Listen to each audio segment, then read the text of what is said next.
आप तमामी तालिबात का हवाबाई Urdu girls college Lohara में खैर मुक़द्दम है। अज़ीज़ तालिबात, आज हम कसीर क़ुतबियत और इलाक़ाइयत मल्टीपोलरिटी एंड रीजनलिज़म इसका तफसीली मुताला करने जा रहे हैं। सर्द जंग के दौरान दो आलमी ताकतें अमरीका और सोवियत यूनियन थी। सर्द जंग के बाद आलमी निज़ाम पर अमरीका का गलबा हो गया। उस वक्त कोई भी मुल्क अमरीका की फ़ौजी और माशी ताकत को चैलेंज नहीं कर सकता है। इस तरह अमरीका एक सुपर पावर मुल्क की शक्ल में सामने आया, लेकिन किसी की माशी तरक्की और फ़ौजी सलाहियत उसे सुपर पावर बनाने और कायम रखने के लिए काफ़ी नहीं होती, बल्कि मुल्क उसी वक्त सुपर पावर बन सकता है जब उसमें हार्ड पावर और सॉफ्ट पावर दोनों की आमेजिश हो। उसकी हार्ड पावर और ज़ोर जबर और दबाव पर इन्हिसार करती है, वो अपनी फ़ौजी ताकत और माशी मंजूरी का इस्तेमाल करता है, जबकि सॉफ्ट पावर में दूसरों को कायल करता है। तहज़ीबी असरात, अक़दार और रिवायात वग़ैरह ये सब सॉफ्ट पावर में शामिल हैं। हमने इसके पहले भी हार्ड पावर और सॉफ्ट पावर को मिसालों के ज़रिए से समझने की कोशिश की है। जदीद दौर में अमरीका की हाकिमाना हैसियत को बराह रास्त या बिलरास्त डायरेक्ट और इनडायरेक्ट चैलेंज किया जा रहा है।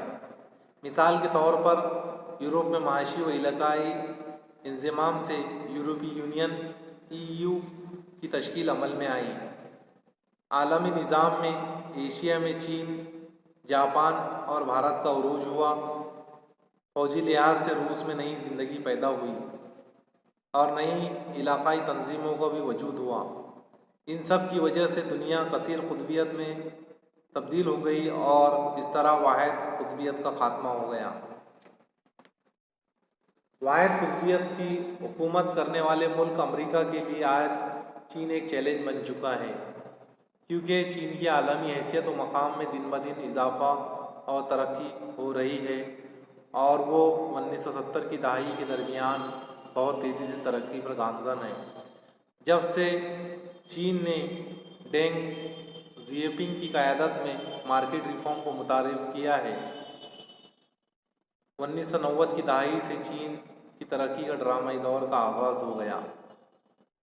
डेंग ज़ियाओपिंग ये पॉलिटिकल चाइनीज़ पर्सनैलिटी थी, जिसने जो है तो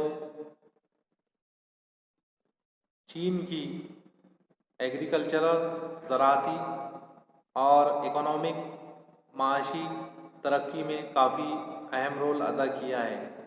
चीन ने बैनुल अक़वामी सतह पर अपने असरात काफ़ी बढ़ा लिया है, क्योंकि उससे बहुत से हौसलामंदाना माशी प्रोजेक्ट भी शुरू किए हैं। मिसाल के तौर पर हम समझ सकते हैं वन बेल्ट वन रोड और चीन पाकिस्तान माशी राहदारी इकोनॉमिक कॉरिडोर। इसका मकसद अपने असरात के दायरे को मरकज़ी और मशरक़ी एशिया के इलाकों तक वसी करना और अपनी माशी ताकत को बढ़ावा देना है। मज़ीद इसके चीन अफ्रीका के लिए अपने रास्ते खोल रहा है।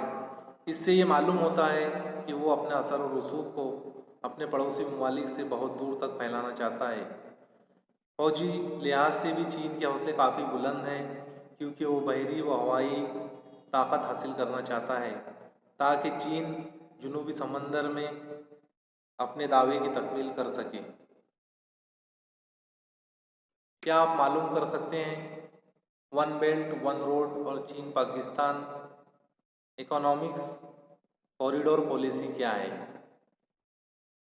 रूस ने ऑयल और गैस की पैदावार में काफ़ी तरक्की की है।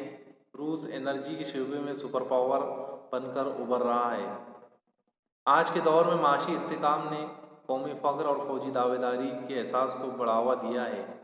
आज भी रूस सेंट्रल और मशरक़ी यूरोप को मुतासिर कर रहा है, क्योंकि रूस शंघाई कोऑपरेशन ऑर्गेनाइजेशन SCO का एक बुनियादी रुकन है।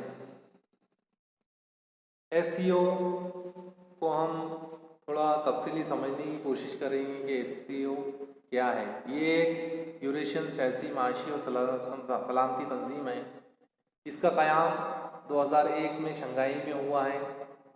इस तंजीम में चीन, रूस, किर्गिस्तान, ताजिकिस्तान और उज़्बेकिस्तान, भारत और पाकिस्तान शामिल है।